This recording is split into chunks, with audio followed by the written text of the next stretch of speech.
Hi there, Jackie Ray here, co-founder of Yoga Veda Institute and creator of Sister Science, an online program designed for yoga teachers and Ayurvedic professionals who are struggling to incorporate Ayurvedic yoga into their practice. This week, we're taking a peek inside some key Ayurvedic themes and concepts. This course is for anyone, both students and teachers, who want to have a little bit more balance, a little more love, and a little more connection in their life. Today, we are going to be introducing some Ayurvedic concepts in a way that are easy to understand, easy to follow, and most importantly, easy to apply. The whole point of this program is to present Ayurveda in a way that is easy to share with your community. If you ever need any advice, any additional guidance, or additional support, you can find it right inside our private Sister Science community Facebook group, where our Ayurvedic yoga therapy teachers are waiting to answer any questions you have along the way. So let's get started. I'm going to be sharing today some basic Ayurvedic teachings as they relate to you, to your life, and to your very personal state of well-being. Because Ayurveda and yoga are both very personal and practical sciences, it is my intention to show you how to follow the path that Ayurveda has laid out for you to achieve your perfect state of balance. Today you'll learn that the universe has created a perfect roadmap, signposts for you to follow to achieve your perfect state of harmony and well-being. And you'll also learn what those signposts are and how to recognize them. We are also going to talk about your own unique journey and how to follow the signs that the universe has placed in your path, how to stop striving to achieve a perfect state, but rather to enjoy the journey while at the same time not reaching for any one final destination. Ayurveda and yoga are essentially two sides of the same coin. You cannot truly practice one without the other. They are so interrelated and so intertwined that separating them is, well, it's impossible. Yoga has always been intended as a spiritual practice that allows us to connect to our ultimate purpose in this life. Ayurveda is the guiding light that allows us to maintain perfect balance and harmony on our spiritual journey to wholeness. Ayurveda is the roadmap, unique and perfectly detailed on your very personal journey to well-being. The universe provides you with a roadmap that is in such great detail, and by tuning in, by watching, listening, and following the very clear signs that are laid out in your path, you can begin to use the ancient teachings of Ayurveda to find a balance and an overall harmonious state of being. It's really important to understand the foundations and the intentions when we develop any new practice. Dr. David Frawley, a world-renowned teacher of Ayurveda, says it best in an article that he wrote on the importance of bringing Ayurveda back into the practice of yoga. He says, "Yoga is an inner spiritual practice. This does not mean that we cannot use aspects of yoga medically, but that this is not its primary intent or orientation. To do so would require applying yoga in a different manner than what it was originally meant to be. If our aim is to turn yoga into a medical system, this requires turning yoga into the direction of Ayurveda. yoga for healing should be applied according to Ayurvedic guidelines of diagnosis, treatment, and health maintenance. In fact, there was never any yogic system of medicine in India apart from Ayurveda. Ayurveda brings ritual, mantra, meditation for healing the mind. In addition, it provides lifestyle recommendations for health, longevity, and disease prevention, as well as special methods for rejuvenation of body and mind. It includes the practices of yoga from asana and pranayama to mantra and meditation as part of its healing tools. Most importantly, we do not find in yoga texts a discussion of disease, pathology, diagnosis, or treatment strategies apart from the approach of Ayurveda. For a full application of the methods of yoga for healing purposes, we need a complete medical system that follows the philosophy, principles, and practices of yoga, and that can employ not only asana as therapy, but also pranayama, pratyahara, concentration, and meditation, as well as samadhi, and which follows a yogic lifestyle. While modern medicine can be helpful as a background for applying the physical aspects of yoga, it lacks the yogic understanding of life and the human being for a full application of all the branches of yoga for body, mind, and spirit. We need a yogic system of medicine, not simply in terms of asana or physical therapy, but also in regards to internal medicine, diet, herbs, and drugs. We need a yogic system of medicine not simply for treating the physical body, but also for treating the mind, emotions, and psychological disorders. Such a greater yogic system of medicine need not be invented. It already exists in the form of Ayurveda.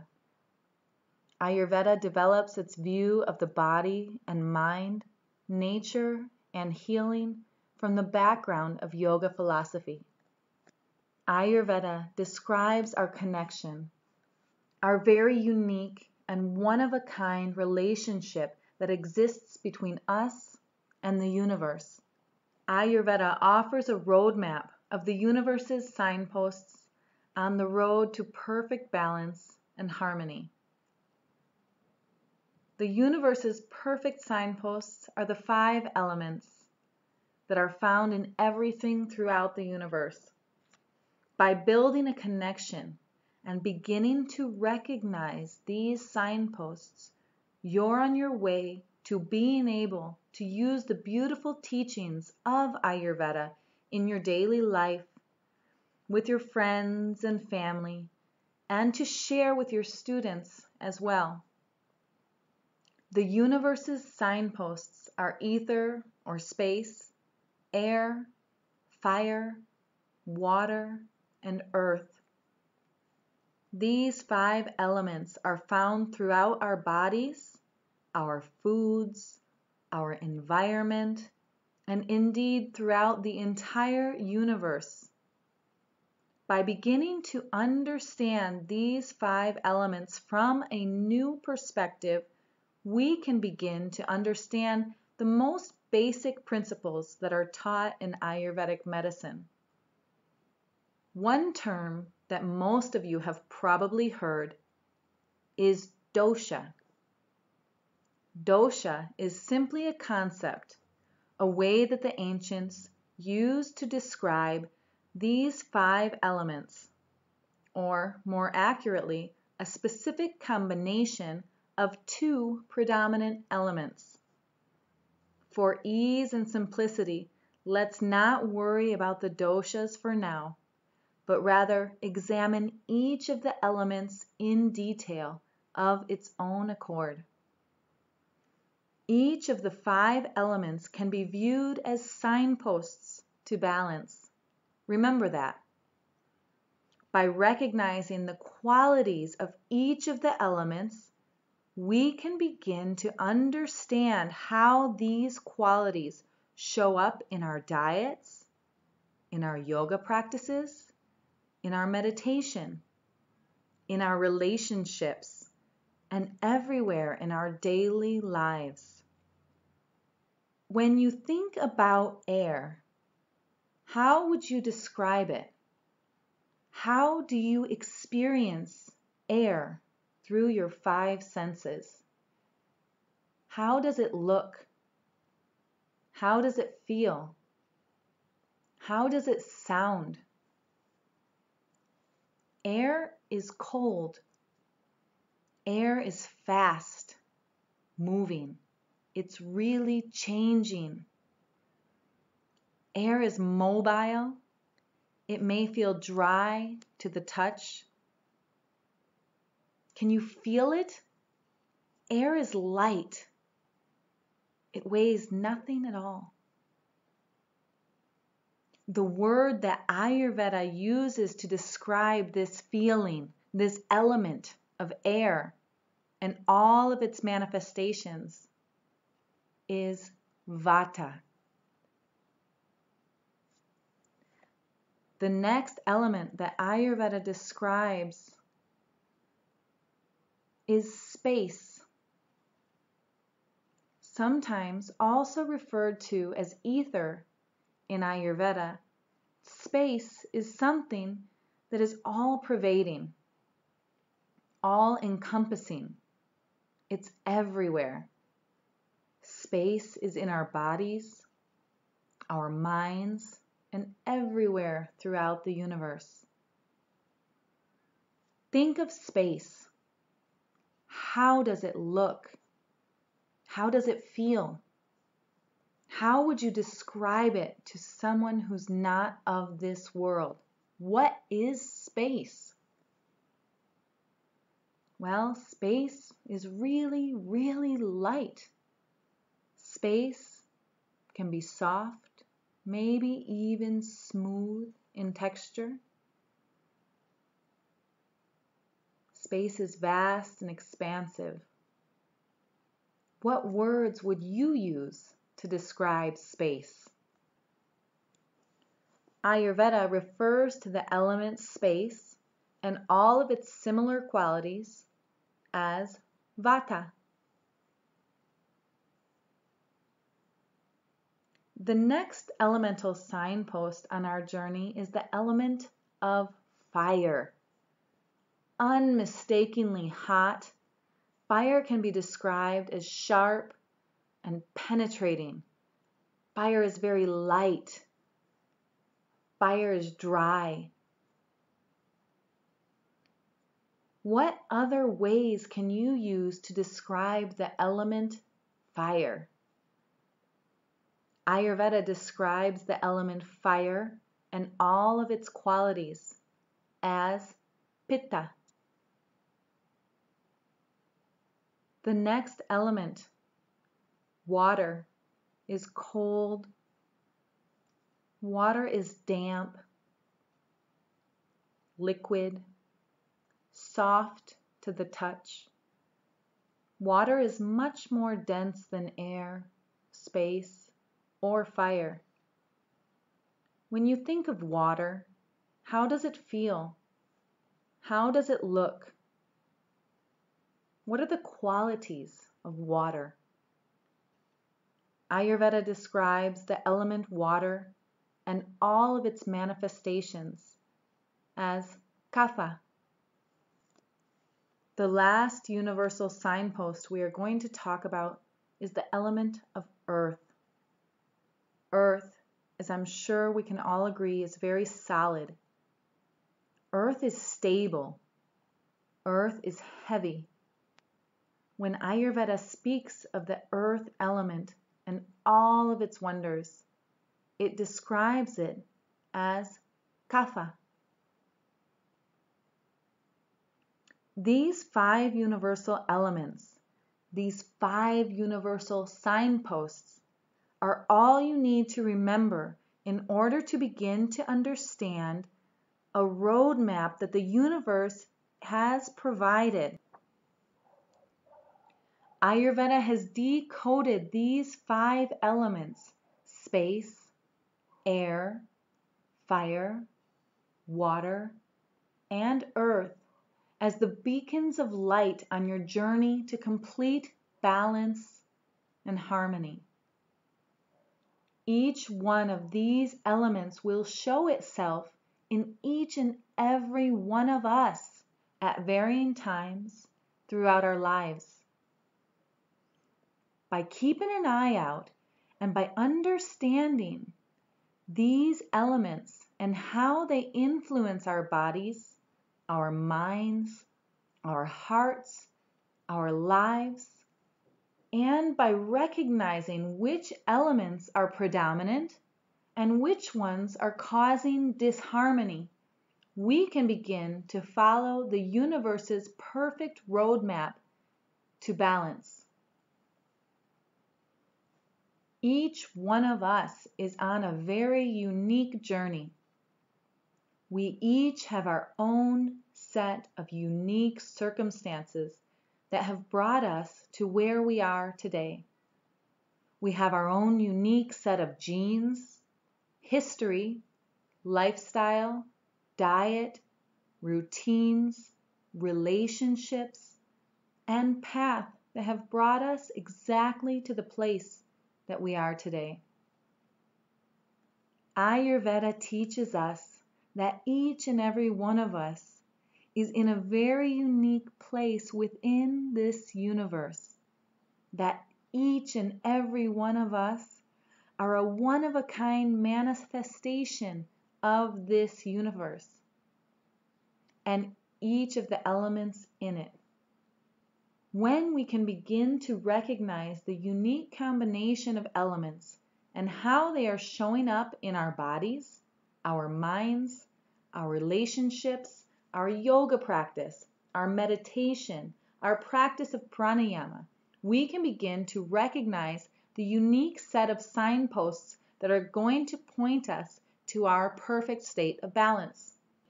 In order to begin to embark on this journey that is Ayurveda, we need to understand a little bit about how to determine our own unique place in the universe. We may have been asked the question, what's your dosha? This question by nature is confusing and in general leaves a lot of people really confused about what kind of Ayurvedic balancing routine and principles they should follow. That is because when attempting to discover your very unique combination of the 5 elements, you first need to have some sort of point of reference. How can you know how far off your path you've traveled if you have no idea where you started your journey in the first place? Simply put, this is the number one reason that Ayurveda is so widely misunderstood, misrepresented, misused. You cannot know what your state of balance strives to become if you have no jumping off point and no starting point of reference. If you've ever done any form of dosha test or ever been to a practitioner of Ayurveda and you determined what your dosha is without determining what it was, the recommendations can sometimes be misinterpreted, misunderstood. But don't worry, we're going to sort that all out right now. Because we're each on our own unique journey, we need to determine what it is that causes us the most disharmony in regards to the 5 elements we've been talking about. So today, our goal is to determine your unique combination of elements that are creating disharmony and overall a general state of imbalance. Dosha, simply defined, is that element, or more accurately, a combination of elements that causes imbalance in our bodies and in our minds. In order to determine what path we need to embark on our Ayurvedic journey, we first need to determine where we first began. Our original perfect state of perfect balance in Ayurveda we call not dosha, but prakriti. So then, only after we can compare our current state, not dosha, but Vikriti, to what it was, and only then do we receive our very unique roadmap to perfect health and harmony. So what's your dosha? We now know that this question has no correct answer. The correct question to be asked may be, what's your Prakriti? Or what's your original dosha? Or maybe, what's your Vikriti? Or your current state of imbalance? Because the doshas are simply combinations of the 5 elements, space, air, water, fire, and earth, what we really want to determine is the unique combination of these 5 elements at the time of our creation or our conception. These are determined by countless factors of which are completely outside of our control, like genetics, mother's diet, place and time of birth, even your past life karma, some might say, and so much more. Once we know what our unique elements were, we always know what we can strive to return to, no matter how far away from the path we may have traveled. By understanding our original state, we know where to go and where we're coming from. Most of the time, when we're talking about our dosha, we're talking about our current state of imbalance. So by understanding what combination of the elements are causing imbalances, we can begin to understand what we need to do to return to balance. The most important thing to take into consideration is to simply enjoy the journey.